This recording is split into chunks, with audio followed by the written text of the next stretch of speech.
اس طرف جاتے ہیں کہ یہ اللہ تعالیٰ مجھے آزما رہا ہے، لیکن انہیں یہ بھی سوچنا چاہیے کہ کہیں میری زبان تو بہت سخت نہیں ہے، کہیں میں بھی تو دل نہیں توڑتا، کہیں میں بھی تو بہت زیادہ برا سلوک نہیں کرتا لوگوں سے۔ وہ یہ دیکھنے کی بجائے فوراً اس طرف چلے آتے ہیں کہ یہ اللہ تعالیٰ کی آزمائش ہے مجھ پہ۔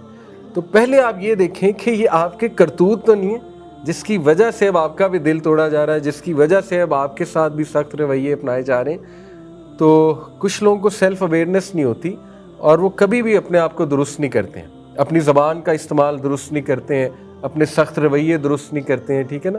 تو انہیں یہ بھی دیکھنا چاہیے کہ بھائی مجھے اپنے آپ کو بھی درست کرنا ہے، ورنہ آزمائشیں آتی رہیں گی، فائدہ کوئی نہیں ہوگا، ٹھیک ہے۔ اب ہم اس پر آتے ہیں کہ آزمائش کیوں آتی ہے۔ انشاءاللہ یہ بہت پازیٹیو پارٹ ہے۔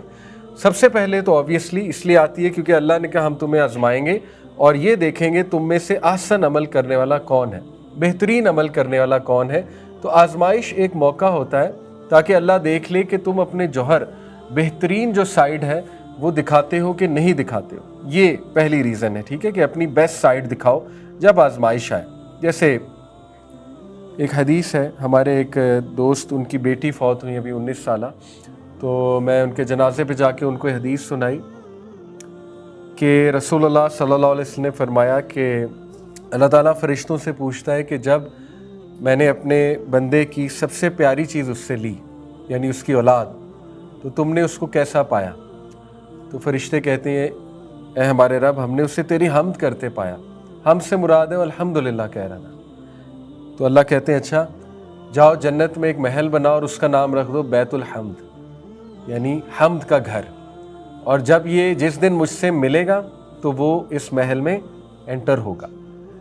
تو یہاں سے کیا ثابت ہوا سبحان اللہ کہ ہر آزمائش اور ہر مشکل جو ہے اس پر جو بندہ مطلب اچھا ایٹیٹیوڈ دکھا دیتا ہے، اچھا ایٹیٹیوڈ سے مراد نہیں کہ روئے نہ، افسردہ ہی نہ ہو، وہ تو ان نیچرل ہے، ٹھیک ہے، رو بھی رہا ہے، افسردہ بھی ہے، لیکن شکوہ نہیں کر رہا، احسن عمل یہ ہوا، ٹھیک ہے، اس موقع پہ شکوہ نہیں کر رہا، تو بس بیت الحمد بن جائے گا انشاءاللہ تعالی۔ اسی طرح آپ سوچیں جو انسان گناہوں سے ٹیسٹ کیا جا رہا ہے لیکن وہ ریزسٹ کر لیتا ہے، تو پتہ نہیں اس کا کیا ریوارڈ ہے جنت میں، ٹھیک ہے، اس کے لیے پتہ نہیں کیا کیا بنتا ہے وہاں پہ۔ تو یہ احسن عمل ہے۔ پہلی بات ہے کہ اللہ اس لیے آزماتا ہے تاکہ تمہارا احسن سائیڈ، بیسٹ سائیڈ باہر لے کر آئے۔ اس کے بعد ہے تاکہ تمہیں اپنی طرف واپس لے کر آئے۔ سورہ انعام میں اللہ تعالیٰ کہتے ہیں لہٰذا ہم نے انہیں سیز کر لیا، پکڑ لیا، کس سے؟ پاورٹی سے، بأسائی والضرائی، انہیں ہم نے مشکل سے، پاورٹی سے اور ہارڈ شپ سے ہم نے انہیں پکڑ لیا۔ بأسا اس لیے پہلے ہے کہ بأسا کا تعلق فزیکل چیزوں سے ہے، پاورٹی سم تھنگ فزیکل، یعنی ہاتھ سے پیسے چلے جانا، آسائشوں کی کمی ہو جانا۔ فزیکل کے بعد مینٹل افیکٹس آتے ہیں، تو مینٹل افیکٹس ضرائی ہے، یعنی کہ اس کے بعد وہ ان کو مینٹل افیکٹس بھی آئیں گے۔ لعلہم یتضرعون، تاکہ ہم یہ دیکھ سکیں کہ یہ ابھی بھی ہمبل کرتے ہیں اپنے آپ کو کہ نہیں کرتے ہیں، ابھی بھی جھکتے ہیں کہ نہیں جھکتے ہیں۔ تو پاکستان اس وقت جس اسٹیٹ سے گزر رہا ہے، میرے خیال میں یہ آیا ہم پہ اپلائی ہوتی ہے کہ اللہ تعالیٰ کچھ اس طرح کی آزمائش بھیج دیتا ہے کہ آپ کے ریسورسز، پاورٹی سے مراد پھر ظاہر ہے کہ ہے آپ مہنگائی کا ہو جانا بہت زیادہ، اور جابس لیس ہو جانا، ٹھیک ہے نا، ان امپلائمنٹ بہت بڑھ جانا، یہ سب پاورٹی کا حصہ ہے۔ اور اس کے بعد وہ جو مینٹل ایفیکٹس آتے ہیں، یعنی سوسائڈز اور ڈپریشن، یہ وہ اس لیے ہے تاکہ لعلہم یتضرعون، کہ یہ ہمبل کر جائیں، اللہ رب العالمین کے سامنے ہمبل کر جائیں بحیثیت قوم، سمجھ جائیں، عقل مندی کا مظاہرہ کریں، ٹھیک ہے۔ تو trials bring us back to اللہ سبحانہ و تعالیٰ۔ نمبر 3 ریزن، بڑی خوبصورت ریزن ہے، ٹرائلز واش آور سنز۔ رسول اللہ نے فرمایا no fatigue nor disease nor sorrow nor sadness nor hurt nor distress befalls a Muslim even the prick of a thorn, کانٹا بھی چبھتا ہے بٹ دیٹ اللہ expiates some of his sins for it, لیکن یہ کہ اللہ تعالیٰ اس کے بدلے ان کے گناہوں کو معاف فرما دیتا ہے۔ کچھ لوگ بالکل سن لیس اللہ تعالیٰ کے سامنے آئیں گے قیامت والے دن، اور وہ لوگ ہوں گے جنہوں نے کچھ مشکلات جھیلی ہوں گی اور ان پر صبر کیا ہوگا، اور اس کے بدلے ان کے گناہ اللہ تعالیٰ معاف کر رہا ہوگا اور ان کے بدلے ان کا سٹیٹس بڑھا رہا ہوگا، اور جب وہ اللہ سے ملاقات کریں گے تب ہی انہیں پتہ لگے گا کہ واقعی یہ تو آزمائش نہیں تھی، یہ تو نعمت تھی۔ اسی کانٹیکس میں حدیث آتی ہے نا کہ قیامت والے دن جو لوگ جنہیں آزمایا نہیں گیا تھا دنیا میں اتنا، وہ جب ان لوگوں کے ریوارڈز دیکھیں گے جنہیں آزمایا گیا ہے تو وہ اپنے فیسز کو کھرچیں گے، مطلب اس طرح سے اس میں بڑے سیڈنس میں، اور یہ خواہش کریں گے کہ کاش ہماری بھی آزمائش لی گئی ہوتی۔ لیکن یہ تب کی بات ہے، دنیا میں یہ وش نہیں کرنی چاہیے کہ ہماری آزمائش لی جائے، کیونکہ ایک صحابی تھے تو انہوں نے کچھ ایسی بات کر دی تھی کہ اللہ اگر تو مجھے جو قیامت والے دن پنش کرنا ہے یہیں پہ کر دے۔ تو وہ بہت سخت بیمار ہو گئے، شدید بیمار ہو گئے۔ تو رسول اللہ نے جب ان کی عیادت کی تو پوچھا کہ کیا آپ نے کوئی ایسی بات کی؟ تو انہوں نے فرمایا کہ جی میں نے یہ کہا۔ تو نبی صلی اللہ علیہ وسلم نے منع فرما دیا کہ آپ نے بالکل غلط بات کی ہے، آپ کو ہر حالت میں اللہ سے آسانی مانگنی ہے، آپ کو ہر حالت میں اللہ سے آزمائش سے پناہ مانگنی ہے، آپ کو آزمائش کا نہیں کہنا۔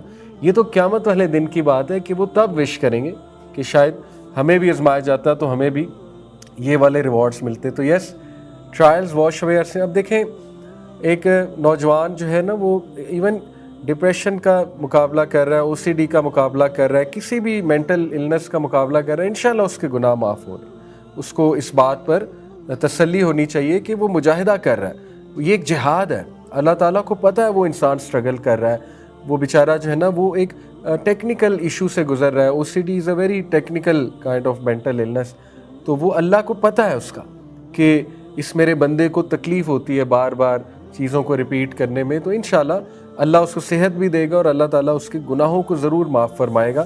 تو الحمدللہ بڑی پازیٹیوٹی ہے۔ اس کے بعد نمبر 4 ریزن ہے کہ ٹرائلز ہمارے درجات بڑھاتے ہیں۔ اس کی دلیل جامع ترمذی کی حدیث ہے، نبی صلی اللہ علیہ وسلم نے فرمایا سب سے زیادہ جنہیں آزمایا جاتا ہے وہ نبی ہیں، اس کے بعد جو ان کے کلوزسٹ ہیں، اس کے بعد جو ان کے کلوزسٹ ہیں۔ A person is tried according to their faith۔ جتنے ایک انسان کے ایمان کا لیول ہوتا ہے اسے اتنا آزمایا جاتا ہے۔ جیسے حضرت ابراہیم، ابھی جب انشاءاللہ ہم ان کی ڈیٹیل میں لائف ڈسکس کریں گے، پہلی ایپیسوڈ ہی حضرت ابراہیم پہ ہوگی، تو میں آپ کو ریوزٹ کراؤں گا۔ دیکھیں ان کی آزمائشیں ہمیں موٹی موٹی تو پتہ ہے، لیکن ہمیں یہ نہیں پتہ ان آزمائشوں کا امپیکٹ کیا تھا۔ یعنی ایک بس آپ کو مثال دے کے بات آگے بڑھاتا ہوں۔ حضرت ابراہیم جو ہے نا وہ جب اسماعیل علیہ السلام سے ہاجرہ کو مکہ چھوڑ کر گئے تو آپ کو پتہ ہے کتنے سال بعد واپس آئے تھے؟ 11-12 سال بعد واپس آئے تھے، 11-12 سال بعد تقریباً، یا شاید 7-8 سال بعد، میں ڈبل چیک کر لوں گا، یعنی کافی سالوں بعد آئے۔ جیسے ہی آئے اس رات خواب دکھایا گیا کہ اسماعیل کو ذبح کر، یعنی دس از دی امپیکٹ آف آزمائش۔ یعنی ایک بندہ سوچیں باہر جاب کرنے گیا ہوا ہے، 8 سال بعد بچوں کے پاس آیا اور اسے خواب دکھایا جائے کہ اس کو ذبح کر دو، جس بچے کو تم 8 سال ترس رہے تھے دیکھنے کے لیے۔ تو یہ امپیکٹ ہے آزمائش کا، ٹھیک ہے۔ تو خیر ابراہیم السلام کو بڑا آزمایا گیا، ہمارے نبی کو سب سے زیادہ آزمایا گیا۔ تو اس لیے انشاءاللہ ریسٹ ایشورڈ، اگر آپ پہ کوئی آزمائش چل رہی ہے، اور آزمائش اوبیسلی آپ پتہ لگا تھوڑا سا سکتے ہیں کہ ایک معاملہ ہے اس میں آپ کا کوئی خاص قصور نہیں ہے، لیکن آپ پہ وہ چیز آ گئی، جیسے بزنس میں نقصان ہو گیا، ریگارڈلیس آپ نے بڑی محنت کی، ریگارڈلیس آپ اچھا چلے، اب وہ ایک آزمائش ہے۔ اسی طرح آپ کو کوئی اور نقصان ہو گیا، جسمانی کو بیماری آ گئی، اب آپ کا اس میں فالٹ نہیں ہے، اب اوبیسلی وہ ایک آزمائش ہے۔ اسی طرح آپ کسی ایسے انسان کے ساتھ تعلق بن گیا ہے، وہ تھوڑا سا ٹیسٹ کر رہا ہے آپ کو، آزمائش ہے۔ تو انشاءاللہ ریسٹ ایشورڈ آپ کو آزمائش جو ہے نا آپ کے درجات کو بڑھائے گی۔ درجات سے مراد ہے جنت میں درجات، انشاءاللہ تعالی جنت میں جو ہے نا وہ درجات بڑھیں گے۔ جیسے حضرت عبد الرحمن بن عوف، وہ ان کے واقعات آتے ہیں نا، بہت رویا کرتے تھے۔ عبد الرحمن بن عوف آپ کو پتہ ہے بہت مال والے تھے، تو ایک دن روزہ رکھا ہوا تھا، تو ماشاءاللہ نوکر چاکر بہت تھے ان کے پاس کام کرنے والے، تو ان کے جو تھے کام کرنے والے انہوں نے کافی زیادہ ڈشز رکھ دی، بفے لگا دیا پورا روزے کے ٹائم۔ تو بہت روئے اور انہوں نے اللہ سے کہا کہ اللہ حمزہ واز بیٹر دین می، لیکن آپ نے انہیں یہ چیزیں نہیں کھلائیں، مطلب مصعب بن عمیر was much better than me, لیکن آپ نے انہیں یہ چیزیں نہیں کھلائیں، تو آپ مجھے کھلا رہے ہیں، اس کا یہ مطلب ہے کہ مجھے آپ سب کچھ یہاں دے رہے ہیں اور وہ لوگ جو ہے وہ جنت میں کھا رہے۔ تو وہ اس طرح سوچتے تھے، مطلب آپ پرسپیکٹیو دیکھیں، سوچ دیکھیں صحابہ کی کیسی تھی اسی لیے اللہ ان سے راضی ہے. وہ سوچ ہی اور تھی.